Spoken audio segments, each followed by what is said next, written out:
Bonjour mes divins et mes divines, me voici, Bastet, pour le tirage du cas énergétique, tirage de la polarité masculine, du masculin, en ce mercredi 29 janvier. J'espère que vous avez bien dormi. Comme à mon habitude, j'ai tiré 2 cartes de l'oracle du chaman mystique.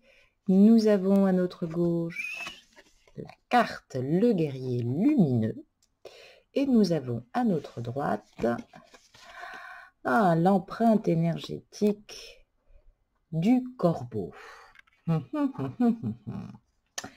Cette carte, le guerrier lumineux, j'allais dire, n'a pas d'ennemi dans ce monde ou dans le prochain. Il est parfait, aussi bien dans ses paroles que dans ses actes masculins. Le guerrier lumineux se concentre sur sa lumière plutôt que sur ce qui se cache dans l'obscurité. Puisqu'il ne projette aucune ombre, il est aussi radieux que le soleil et peut faire en sorte que son plus terrible ennemi devienne son allié. Son pouvoir ne vient pas de l'épée, mais de sa vérité qu'il dévoile à tout prix. Le guerrier lumineux masculin te rappelle que tu dois absolument te concentrer sur ton pouvoir, ta sagesse et ta beauté. Ne te laisse pas séduire par ce qui te semble faux, pour toi ou pour le monde. Rappelle-toi que l'intention suit l'attention. Alors concentre-toi sur tes traits positifs et nourris de lumière, ta propre lumière, jusqu'à ce que tu te sentes vraiment autonome. Et oui, masculin, il semblerait que tu dois travailler ce matin ton individuation et ton autonomie sans être influencé. Ensuite, il y aura bien sûr peu besoin d'action, car si tu résous toutes les situations de l'intérieur, eh bien, tu actives les lois d'attraction, les lois d'abondance et ta capacité de réalisation dans la matière. Il se pourrait ce matin, masculin, que tes émotions peut-être te poussent à suivre tes bas instincts. Es-tu invité à te quereller avec quelqu'un ce matin? Alors, range ton épée car ce n'est pas le moment de te battre. Ton ennemi n'est pas celui que tu penses. N'agis pas quand tu es en colère car cela nuirait à tes relations et blesserait bien sûr ceux que tu aimes et ta flamme jumelle. Trouve la vérité cachée dans ton cœur qui affirmera ton instinct de paix plutôt que ton instinct de guerre. Et oui, on l'a dit, ce masculin travaille son opposition, son individuation. Il y a quelque chose aussi de violent et de préado, avec lequel il va peut-être pouvoir se reconnecter ce matin. Quand on n'a pas pratiqué, j'allais dire, l'individuation psychique et l'opposition, comme le vivent nos adolescents, il n'est jamais trop tard. Avec cette énergie du corbeau à notre droite, le corbeau est le gardien de la loi universelle, la loi de la vérité. Quelle belle synchronicité. Il nous enseigne à joindre le geste à la parole, à trouver la conformité entre ce que nous prétendons être et ce que nous sommes réellement. Tiens. Cet animal ailé insiste sur le fait que nous devons dire la vérité et la créer au lieu de la chercher, et que nous devons apporter la vérité à chaque situation dans laquelle nous nous trouvons. Quand vous dites la vérité, masculin, et que vous l'appliquez, tout ce que vous dites finit par devenir vrai. Votre pouvoir de co-créer avec la vérité et la loi universelle, c'est votre pouvoir et votre don sacré. Corrigez ce qui est faux dans votre vie, sans jugement. Laissez la vérité vous libérer. Ce matin, masculin, le message me semble clair. On te dit, sois fidèle à ta parole. Le corbeau se présente au moment où nous sommes convaincus que ce que nous faisons est juste et justifié. Et bien que cela puisse être le cas dans le domaine de la vérité relative, ce n'est pas le cas dans le domaine supérieur de la vérité absolue. Regardez profondément dans votre cœur masculin et faites preuve de vigilance, sinon vous pourriez vous convaincre de quelque chose qui n'est pas profondément vrai pour vous ou qui n'est peut-être pas la vérité la plus élevée. Ne vous laissez pas bercer d'illusions. On parle évidemment sans parler de déni ce matin. Le déni, il n'y a pas que le déni au niveau de ses propres sentiments, le déni de sa vie, de croire qu'on est à la bonne place, de croire qu'on est réalisé, hein, et de manquer peut-être aussi d'humilité. Hein. Ça conforte encore cette histoire de pouvoir d'amour et d'amour du pouvoir, bien évidemment, tu l'auras compris, féminine. J'ai tiré 4 cartes de la Méodec qui vont nous permettre d'analyser la source des peurs de ce masculin, qu'est-ce qui le limite dans ses actions, les influences extérieures, ce que tu ne sais pas, ce que tu ne vois pas, féminine, comment ne pas douter aussi de ses capacités, en est-il capable, et comment va-t-il mieux structurer ou quelle porte de sortie peut-il prendre justement pour mieux structurer son pas. J'ai tiré en premier lieu la carte Jupiter et en deuxième lieu la carte Chiron. Alors, ce Jupiter va nous parler d'expansion, d'abondance, de générosité, de confiance, d'enthousiasme. C'est le guide bienveillant, c'est notre divin intérieur. Hein. Et ce Chiron, eh bien, Chiron est un aspect astrologique qui est relié, bien sûr, à la blessure, qui peut devenir aussi un outil de guérison si l'on sait bien le travailler. On parle évidemment aussi, et on le nomme de guérisseur blessé.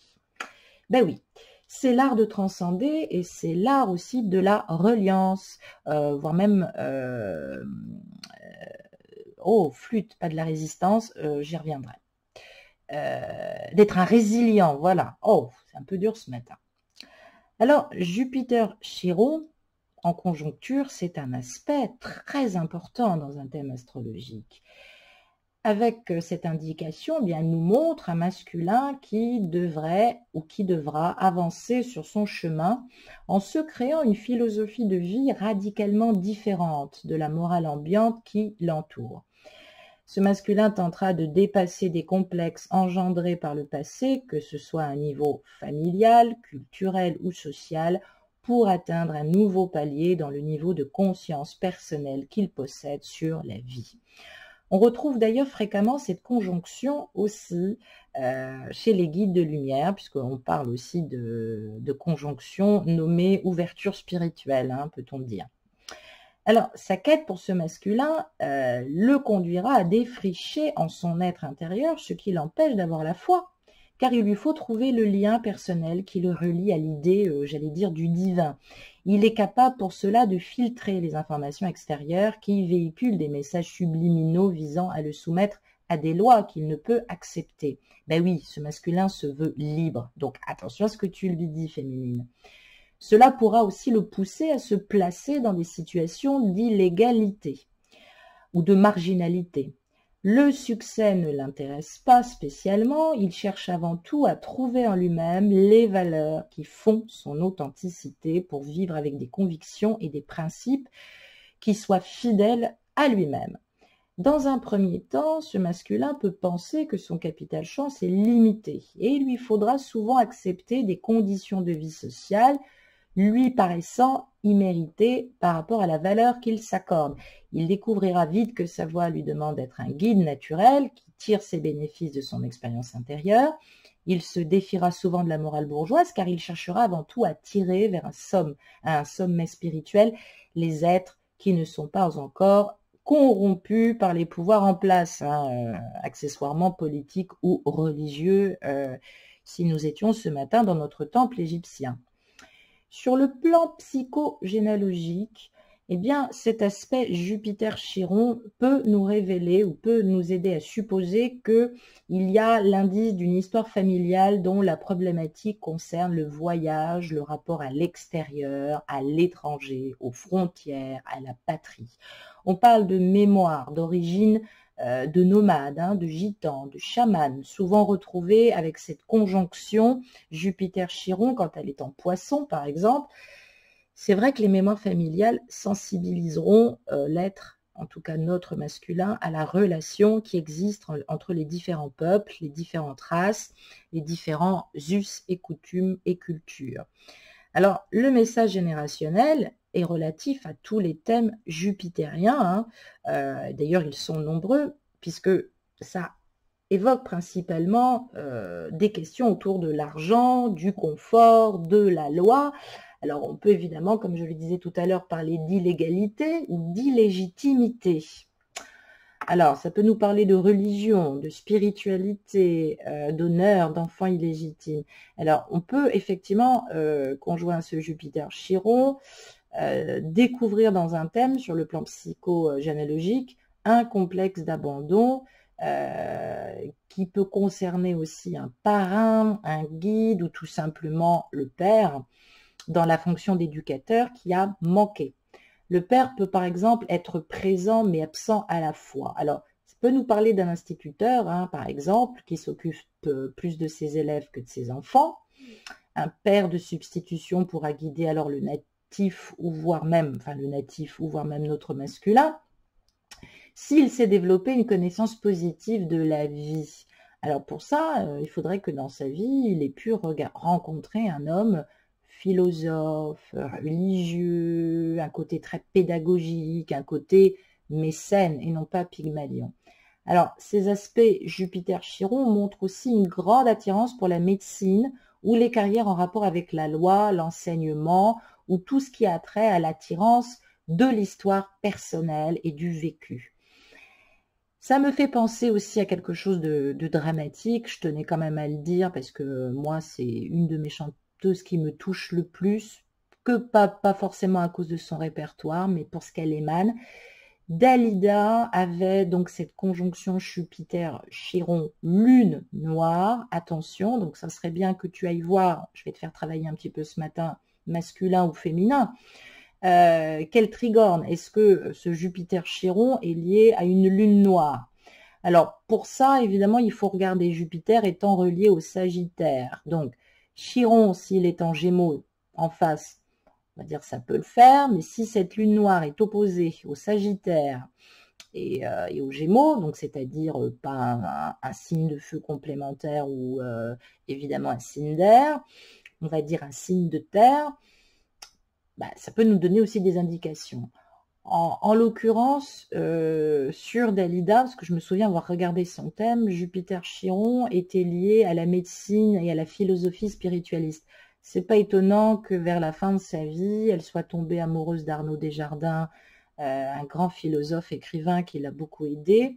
Malheureusement, il est arrivé trop tard dans sa quête existentielle du père pédagogique et religieux qui aurait pu l'éduquer, donc qui aurait pu la sublimer, et l'âme, on va dire, n'a pas attendu. Bref, on constate souvent dans cette génération qui possède les conjonctions Jupiter-Chiron, des histoires familiales compliquées, faites d'aventures, d'enfants illégitimes, d'histoires d'héritage, de familles recomposées, d'histoires qui doivent rester secrètes, ou qui constituent alors un secret de famille qui peut conduire effectivement notre masculin à reproduire inconsciemment des schémas cachés. Eh oui.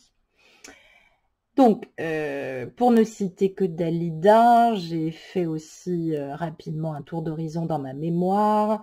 Il me semble aussi que Baudelaire, Jupiter-Chiron, en conjonction d'opposition à Mars, en bélier, carré en lune, en cancer, si j'ai une bonne mémoire.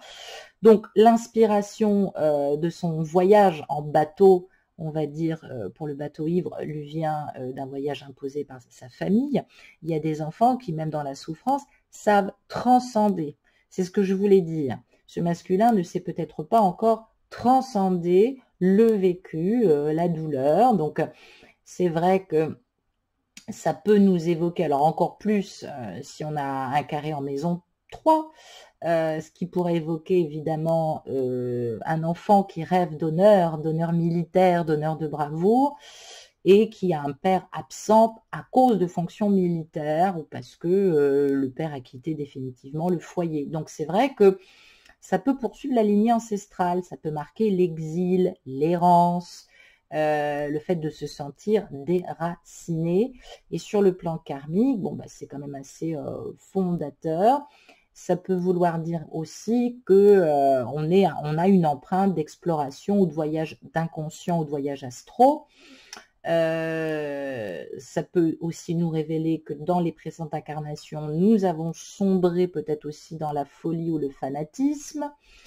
Ça peut nous parler aussi de quelqu'un qui ne supporte pas la célébrité, donc finalement, dès qu'il réussit, bah, il casse tout. Ça peut être aussi un masculin qui, si son chiron est mal inspecté, eh ben, bloque l'accès au monde extérieur, donc à la communication. On ne peut pas l'atteindre, il ne fait pas exprès. Parce que évidemment, pour lui, bah, c'est faire preuve d'ingérence, c'est de la violation de domicile. Donc finalement, ce masculin finit par vivre en ermite, j'allais dire bien malgré lui. Donc ces aspects de Chiron et Jupiter montrent les modalités d'accès, peut-être aussi à une vocation innée, à confirmer, ou une vocation contrariée qui peut développer des complexes chez notre masculin ou des complexes véhiculés par le lien généalogique. Ça peut être un complexe qui conduit à priver un enfant d'études et à favoriser un frère en dépit de sa prédestination. Ou alors ça peut être aussi favorisé par la positivité d'une famille, d'être trop encouragé dans une vocation. Donc finalement, ce masculin va pas trop apprécier qu'on soit un peu trop excessif sur sa personne. Donc c'est vrai que ça peut nous montrer une vocation certaine, une prédisposition familiale, ça peut évidemment nous parler de tradition familiale qui aurait été voulue en termes d'études, peut-être j'invente, mais de médecine, ou pour devenir un homme de droit, et que finalement, avec une mauvaise conjonction jupitérienne, eh bien, on est dans un chemin de vie plus spirituel, qui est peut-être lié à notre conjonction Chiron-Sud, donc on parle des acquis karmiques. Peut-être qu'on a une mémoire de vocation de médecin et que finalement, dans cette vie-là présente, cette carrière est contrariée parce qu'elle est en opposition avec notre Chiron actuel. Donc, ça peut montrer des abandons dans la généalogie, des disparitions de personnes très jeunes qui rendent orphelins, on va dire, certains membres de la famille. Ça peut nous parler aussi, évidemment, s'il y a une opposition Jupiter-Chiron, de suivre le même chemin. On peut, effectivement, on peut avoir un père enseignant et être malade quand on est face à quelqu'un qui emploie les bons mots, parce que finalement, on n'est pas dans cette conjoncture et la lune noire nous renvoie à un complexe d'infériorité. Donc, on peut nous parler évidemment de vocation contrariée qui était déjà chez le père et qui sera contrarié d'ailleurs dans la famille. Petit exemple, je connais une patiente dont le père aimait beaucoup l'histoire, qui n'a jamais su exprimer sa vocation d'être professeur. Et tous ces enfants finalement vont être quelque part indirectement liés à l'instruction, quelque domaine ce soit, ou la formation ou l'accompagnement. Et évidemment, voilà, tous les enfants ont morflé dans ces professions. Comme quoi. Donc, c'est vrai que les personnes qui ont des parents avec des vocations de psychologue, par exemple, eh bien, ça peut engendrer des enfants qui n'ont pas le courage de poursuivre leurs études. Ça peut jouer en termes de complexe ou de reproduction sur des schémas sociaux, même sur les ascendants. On a des grands-pères qui étaient travailleurs manuels et puis on peut avoir des générations qui malheureusement bannissent le travail manuel.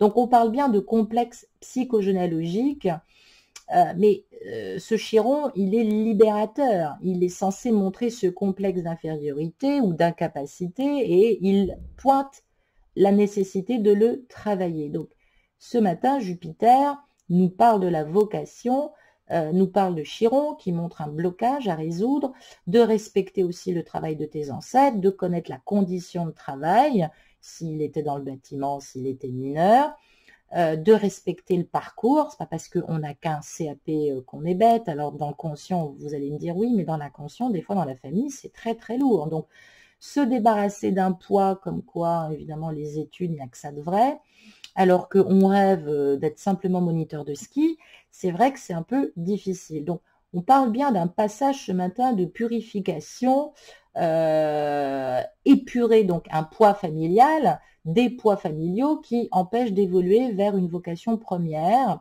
qui fait partie du chemin ou des contrats d'âme. Hein. Donc, cette génération, en opposition Jupiter-Chiron, elle a toutes les chances de découvrir des secrets ou des non-dits dans les histoires familiales qui influenceraient les vocations, la façon de l'appréhender, évidemment, va dépendre de cet axe concerné. Je vous l'ai dit, Jupiter-Chiron, qu'est-ce qu'il y a en trigone? Donc, c'est vrai que si on devait le placer sur le plan mondial, on va dire ça comme ça, sur le plan mondial, ben, ça peut nous parler de crise, ça peut nous parler de crise sociale. Il y avait une conjonction Jupiter-Chiron en Poisson dans les années 60. Je me souviens avoir lu ça. Bon voilà, ça provoque des crises. Hein. Ça a provoqué la fameuse crise de Cuba entre l'Union soviétique et les États-Unis. Bah oui, parce que voilà, il peut y avoir aussi des pays qui sont complexés. Et puis cette conjonction Jupiter-Chiron, dans un thème cyclique, ça peut être très grave parce que ça réapparaît à chaque fois qu'on démarre un nouveau cycle. C'est le cas de Van Gogh. Van Gogh a ressenti très souvent une déchéance morale parce qu'il était dans un thème cyclique astro-chrono-biologie. Et à cette époque-là, on ne faisait pas de travail générationnel. Donc tous les 15 ans, il revivait comme ça dans son thème natal des courts thèmes de changement cyclique qui le forçaient à tomber en dépression. Bon ben voilà, si on m'avait consulté, si Van Gogh m'avait appelé, j'aurais peut-être pu l'aider. Ensuite, en termes de doute et de capacité, et la manière de les structurer, rien n'est grave, j'allais dire, enfin presque, j'ai tiré la rétrogradation et j'ai tiré la maison neuve. Ah oui, alors d'accord, je comprends bien, merci les guides, c'est hallucinant. Alors, on va parler évidemment de l'animus, on va parler du masculin, on va parler de la projection, on va parler du père, on va parler des entités, tout ce qui touche le social, ce qu'on pense de moi, le regard sur moi-même. Ce besoin de connaissance alors que la conscience ne sait pas comment enclencher cette expansion, qu'elle a peur de cette forme de spiritualité ou de foi, qu'elle a besoin de justice et de reconnaissance, qu'elle a pu pousser sur le milieu transgénérationnel dans un inconfort matériel. L'inconfort matériel peut déjà provoquer des rages de poursuivre son chemin, et puis des fois, bien au contraire, on le voit en aspect lune noire avec Hitler, ça peut développer des mégalomanies meurtrières et discriminantes. Donc, c'est vrai que là, il y a un grand désir d'accomplissement et de rayonnement social, il faut quand même le dire, mais cette rétrogradation qui parle de penser différemment, de perspective, de réflexion, de voir autrement, elle se heurte quand même à la maison neuve sur le plan philosophique, études, exploration, spiritualité, voyage intérieur, bien évidemment. Donc, on parle évidemment d'excessivité, de leadership, d'être charismatique, de sympathie aussi et d'humour. Hein.